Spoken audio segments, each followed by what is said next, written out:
Hello, everyone on YouTube Live. Very good to welcome you all here.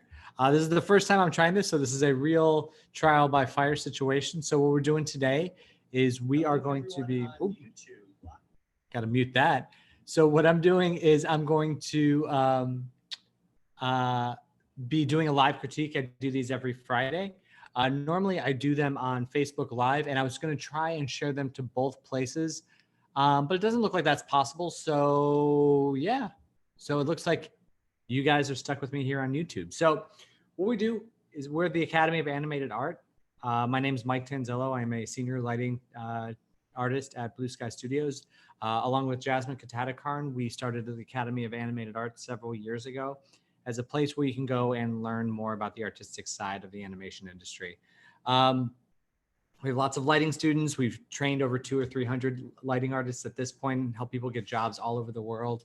Yeah, and so every Monday and Friday, I do live critiques of our student work. For our students, I give video critiques every Monday through Friday as best I can. Let's see, on top of what we have here from our student work, I'm gonna go ahead and remind everybody that we've got our lighting challenge happening now. This is Poker Puss, as designed by, I'll show you the original design by Christopher Ayers of Disney. He drew up this one. We contacted him. Now we have the full 3D model, all the textures, everything all ready to go for you. If you're interested, it exists here in our asset library. I'll include a link to this down below this video.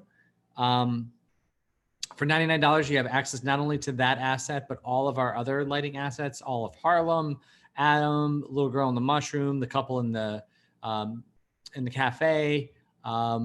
This one here, this monster attack has been animated by Nishant Green, our classic TDU alley that was originally created when we were called TDU. Yeah, and so you have access to all of those. We work with an asset creator named Sarah Tar, and we update those every month. So not only will you have access to the current one, you'll have access to the previous one and any future ones as well. And then last up, we have our YouTube channel here. So check that out. We've got a couple of great videos this week. We have Jasmine and I did a redo of our SIGGRAPH presentation.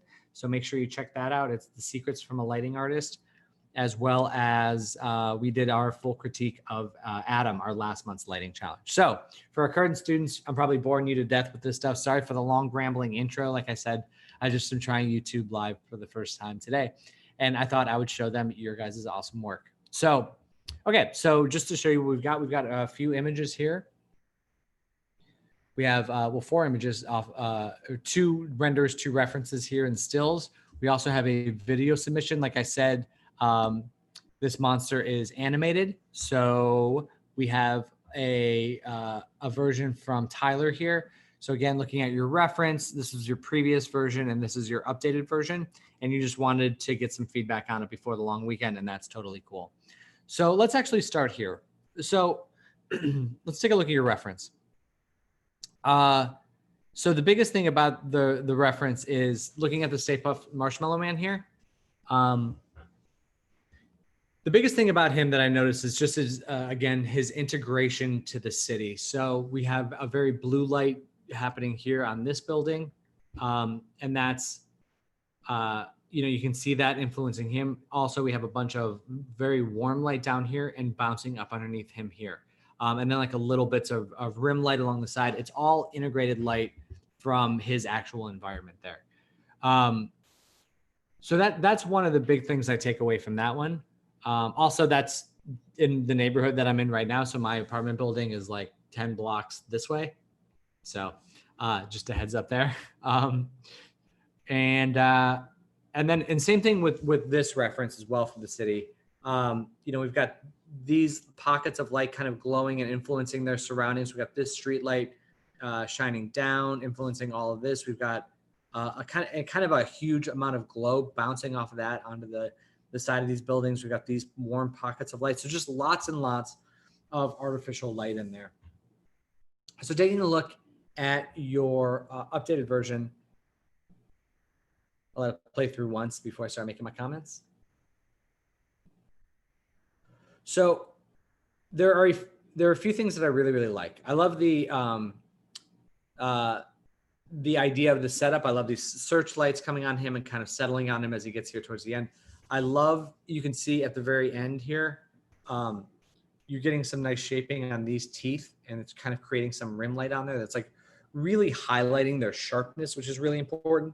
This side over here it's more translucency and not quite working as well, but it'd be great to get like that. I really love this look, something like this that kind of highlights those teeth. Now, overall, I think it's just a little too complex right now. So my suggestion for you in moving forward is to take a step back from what we're seeing in the what we're seeing right now, because there's just, you know, you've got the street lights, you've got the search lights wandering around, and what would be really, really helpful is at first if he just existed and was lit well in the city environment. So let's take off the searchlights. Take off anything that's not.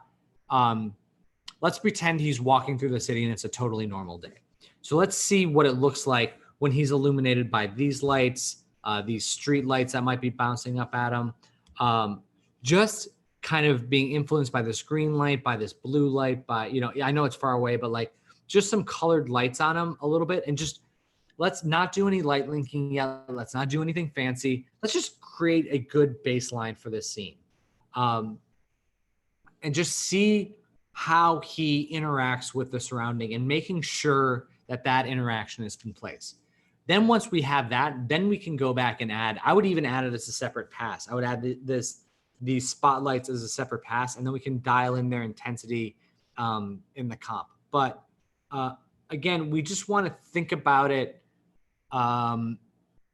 organically as the way a city would light in nature. And like the biggest stuff is just this like kind of meshing of different man-made lights surrounding the scene and just knowing how those react. You can find some more references on things like that. You can look at other films, but I would even look at like just straight up nighttime city light, and see, and you know, you've got a lot of like, you know, very blues and reds and lots of saturated colors. You can look at places like Times Square.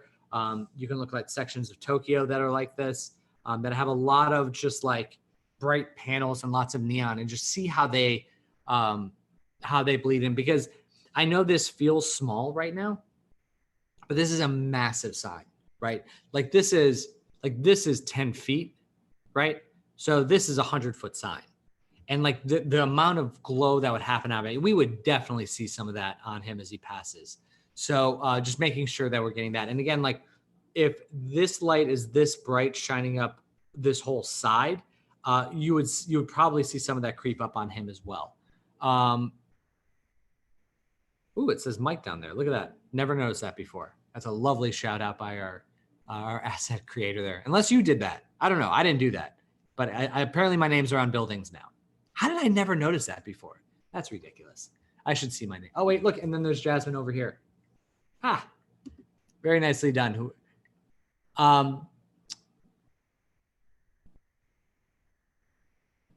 Yeah, I think that's where I'd go from there. Oh, and then in terms of like, it's cool that you made these orange spikes on them different. I think it's actually kind of cool. I think you could push that even further. Like you may want to try having them being light emitters themselves at some point. But we might just want to play with that a little bit, because like the red eyes and the orange of this just don't feel connect. I don't feel them enough. So I want to just feel them a little bit more. Yeah. Okay. So let's leave that as that, and then just like, again, peel off. So your action steps, peel off those spotlights, and really kind of really create a strong interactive lighting environment for that character in the city. So Tyler, this is your other shot. And so another example from our reference library. So looking at your reference here, just lovely, like kind of yellowy lime green grass, lots of depth of field, lots of like little specular hits on this stuff. You can see specular highlights happening down here. Oh, down here, specular highlights along these branches, like lots of fun stuff there. So we've lost some of that color in here compared to this. Like this is much more lemony and bright and sunshiny. And we've kind of lost that here. So like I see bright elements, but I'm not feeling sunny day. And sunny day happens when there is a patch of sunlight, like the way that this is like a patch here, and then we can start to even feel some of that bounce from that. So it would be nice if, let's see which way the light's coming in from. Light's coming in from this side. If like this area, maybe even around him and around down here was all patch of sunlight, right? Because then if it's patch of sunlight there, then all of a sudden we're getting a lot of bounce light, like a lot of light bouncing up from here back into him, back into this character. And we're not so reliant on the key light, you know, like going nuts on this. Because the snail is looking a little off to me. Like this shadow is pretty hard. He's very dry and very, like there's not a lot of specularity. Like he's like, look at snail reference. They're slimy, they're wet, they're moist. And we'd be seeing a lot more of that. It's much more like this feels like rock almost. And like there's like a sheen on them. They have a mucousy membrane of some sort. I don't know. I don't know snails, man. And it would be nice to kind of get that. And again, because like in terms of like this connection point between the environment and the characters is something that's still here. I still feel like there's some light linking going on, like because you know, the snail is very bright, but the ground right around him is very dark. So it's like take off light linking for now. Let's just get back to the basics. And for this one, yeah, same deal with this one, just going back to basics. Let's just do a sky dome and then one spotlight for a key light coming in here, coming in from this side and trying to create a pocket of light in here, something along those lines. And then we can get some stuff back up in here. I like the idea that you're starting to get some reflections of all this back into the character's eye. I think that's going to work out well. We need to refine that, but but I just wanted to say that I like where that's heading. And the reason, and another reason why I want to isolate the light to just this region is that some of what's going on over here is getting very scattered. Like there's just like if you look at it from like a two-dimensional standpoint, it's just like a lot of sharp shapes, and in a not super appealing way.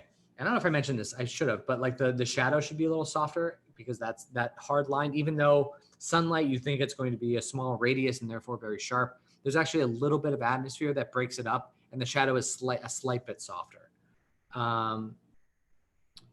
I like the depth of field that you're getting, but and I forgot to mention this. Yeah, so by isolating the pocket of light to just around the characters there, what we'll do is we'll allow this like everything outside of here to get darker, and everything, like you've already kind of got this here, everything outside of there to get darker, to create a pocket of light here in the middle. Again, accompanied by key light hitting down here and then bouncing up into him. And then in the background, we can allow that to be a little bit darker, and then just like some, because it's out of focus, just some like little pockets of key light. And then as that's happening, you're going to start to see some light shaping around his head here, possibly catching the edge of his ear. But like that'll all depend on what position you decide to come in at. So give that a try, and I think that's a really good next step for you. Danny, building this playground from the ground up. I like it. So it's cool that you've gone through and done some of these, a lot of the texturing work. That's great. Let's talk about this from a lighting standpoint, because I know and this will like be going back and forth. So looking at this image as a reference, it's a pretty straightforward photograph. Like this feels like if you just showed it, like there are photographs that you feel like when you see them, they're like, you know, the artist clearly set up, scouted out this location, found the perfect time of day to light it, lit it in a way that was beautiful, took it in a Lightroom to really set it up. I don't feel like that's happening in this photograph. This photograph feels like, okay, I needed to go to my local park and take a picture of the playground. Bam, done. Check it off my list on what's next. There's nothing wrong with that. It's just like when you're looking at the image, just remember that this is just like, I don't want to use the word mundane photograph, but it's a pretty mundane photograph, right? The light's pretty frontal on it. There's not a huge amount of shaping, but that being said, there is a lot of information that we can glean from this, a lot of like really practical understanding of how these plastic materials at this scale absorb bounce light, how much the light moves around the space. Like the things that I would look for are like the fill values, like how dark this gets down here, how light or dark these are up here, how much spill light there is. There's like some warmth down here in this shadow, just so we can get an understanding. And from a texturing standpoint, like how much grime and crud and stuff like this shape here, the amount of dirt coming down the slide, kind of like where the wear and tear is really, really important. So again, nothing wrong with this reference, but just like if you replicated this exactly, it would be very photoreal and very cool for that, but not the most aesthetically pleasing. Like I think you can push this further in terms of the aesthetics. Okay, so let's go into yours. So a couple things right off the bat is like, do you feel the overall brightness go down? Right? It's similar to what we were talking about with Tyler's. It's not super bright. Where this is like, you can feel the brightness on the ground, the edge of the sidewalk. There's just like brightness in the air. This one feels a little bit heavier. Most of that, there's two major reasons for that.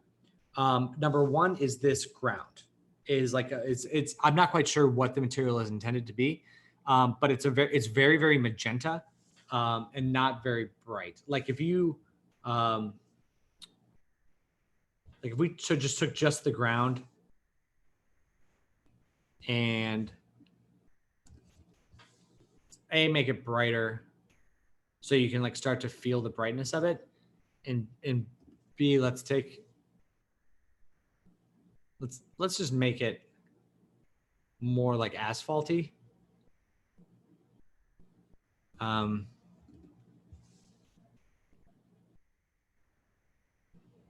In there, and then let's go ahead and make the darks a little darker. Like if it was more like in this region here, take some of this off so you don't lose that on the slides and stuff. Okay, like if this, I mean, this is super ghetto, but like if it was more like in this region here, it would feel much more daytimey. Where this feels, it just feels more of a like it's just more like studio lighting, like it's more manufactured than that. Number two is let's look at the sky. So this often gets overlooked in CG scenes because you're often like, you're always like, oh, let's focus on these, blah, blah, blah. But like in reality, the sky is making up a large chunk of this image. And for yours, it's like a constant color. And you can do a couple of things with this. Like you can make it a little brighter and kind of brighten it up there. You can also like, now there's like a little bit of a gradient going on. You can also, there it is. Okay, let's just,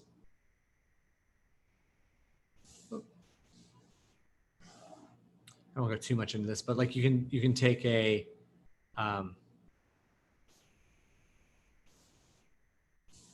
gradient here and like layer it up over the top, and then multiply that in, and really we'd want to inverse that. So let's just go like that. And then we just want it just in the sky.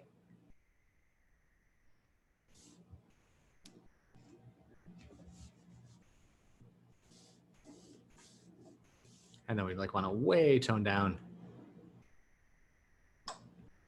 just to get like some more variation on it there. Just because you want to create like a little bit of a ramp value on the sky, and that did not do a very good job of that at all. So basically, yeah, I mean, I guess this has it more, but like you want there to be more just like more variation in the sky, because like in the original there, you've got more cloud, like there's cloud reference, and like there's no clouds in here to kind of break up the sky. So you just want to add a little, like make sure you're just aware of it and adding a little bit something more. Additionally, and this probably isn't going to be here on this too much, but yeah, just because it's not a summer day, you want to make sure to give the trees some shaping. So if this is the same way, you've got the light kind of coming in from this way. If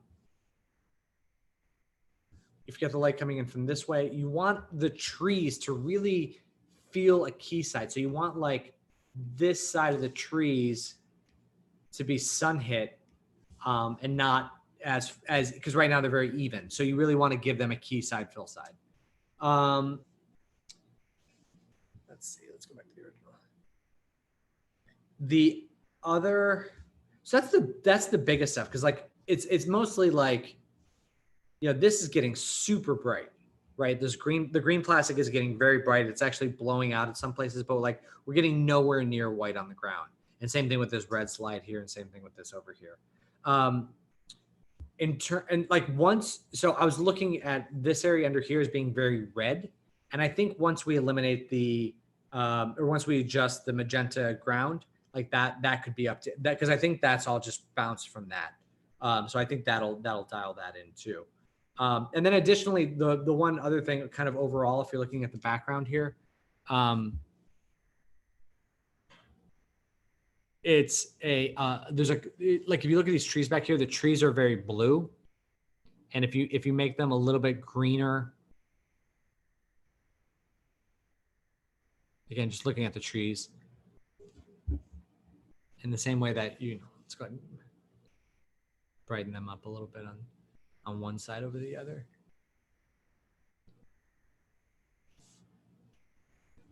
Let's take this stuff out. Just to kind of now look at the trees as being a little bit more summery now, as opposed to that, which is a little more muted and a little more dull. So yeah, so I think this is a good first place to be in.